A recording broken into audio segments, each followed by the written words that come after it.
guys, we're back talking some more Titans Season 3 on the channel. We're up to episode 6 now. Last week we had that entire episode dedicated to Jason Todd, his transformation into Red Hood. This week we're getting the plot back on track as we are introducing Lady Vic to the cast as she's been recruited by Jonathan Crane. I will admit, Lady Vic is not a character that I've read a whole lot of comics about. I do know that she's predominantly a villain of Nightwing, which makes sense in the context of the story. Seeing as in this episode we see that she has a history between both Dick Grayson and Barbara Gordon. It makes quite a brutal entrance to the show as we open up the episode with her killing two cops outside of a diner before she heads into Gotham. On season 3 so far, we've seen a lot of the tension built up between Barbara Gordon and Dick Grayson because something seems to have happened in the past, but we haven't gotten the answer yet, but we do actually get that answer in episode 6. With various flashback sequences from 6 years ago, we start off seeing a Barbara stealing a vase, and then Dick Grayson shows up in the Robin costume. That was kind of a fun surprise, seeing a Robin costume on Dick Grayson once again. Barbara decides to rope Dick into all of her robbery plans, and they start robbing things together and hooking up in the process. Kind of expected. I wasn't really shocked when they ended up getting together because they are a very well-known relationship in the comic books. But all of Dick Grayson and Barbara Gordon's robberies are what actually causes them to run into Lady Vic, as they're both trying to steal the same exact item. Lady Vic's got her husband with her as well. So it's a duel, 2-on-2,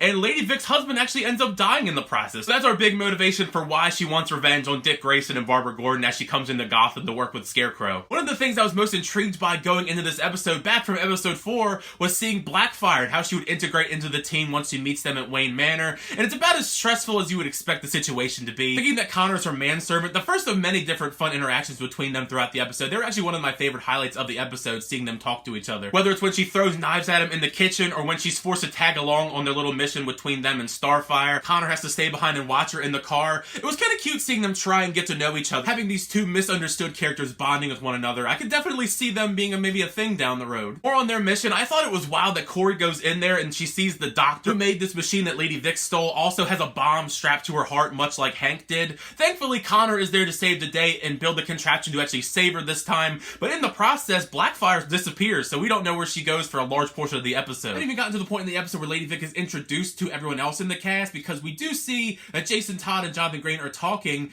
and he wants to distribute that drug that he made to all of his friends to kind of get it out there, while also still wanting to go after Dick Grayson. But we do see that they're in this sort of surgical room watching a surgery take place. We see Lady Vic storm into the room and she starts killing everybody in the room. It's like a bloodbath in there, and she takes the machine from the operating room, and as that's going on, we see that Jonathan Crane is telling Jason that he's expendable, which is a very odd power move in itself, but I don't know why you would just say that to somebody, but I guess cool that they're on the same team. I'm not sure. With the way that things are playing out, I could definitely see Jason Todd kind of turning on Scarecrow by the end of the season. I don't know necessarily with the things that he's done, he'll team up with the Titans again, but I can see him definitely being on his own by the end of the season. This active crime scene, we get to see more of Dick Grayson trying to be a detective with Corey trying to investigate the crime scene. That's something that's severely lacking with this show. I did like some of those detective moments throughout the other seasons, but we really haven't gotten a whole lot of that in recent times. Of course, Barbara Gordon's not going to let Dick Grayson investigate the crime scene because they had that rough patch the last couple episodes. It didn't seem like it took a whole lot of effort to try and have them reconcile with each other, but at least it's nice that they're on the same page once again,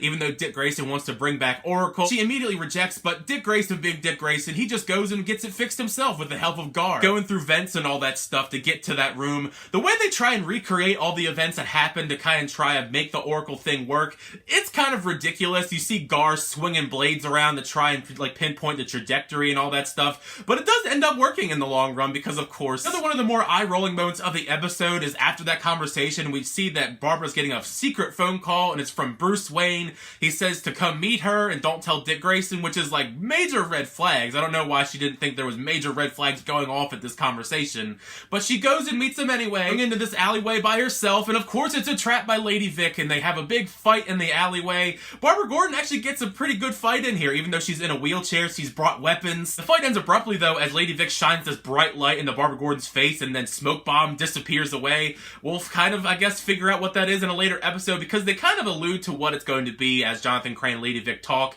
as it's a picture, but I don't know exactly what they're going to do with that picture. We'll have to find out next week, I'm assuming. End off the episode with Red Hood stealing the drugs like he wanted to in the first place, going against Jonathan Crane's orders. He gives all of his drugs to people he knows in the city, and they start doing crazy stuff. One of them goes into Tim Drake's restaurant and he shoots his dad, and we see that Jason Todd is kind of outside brooding as the episode ends, and that's where we leave off the episode.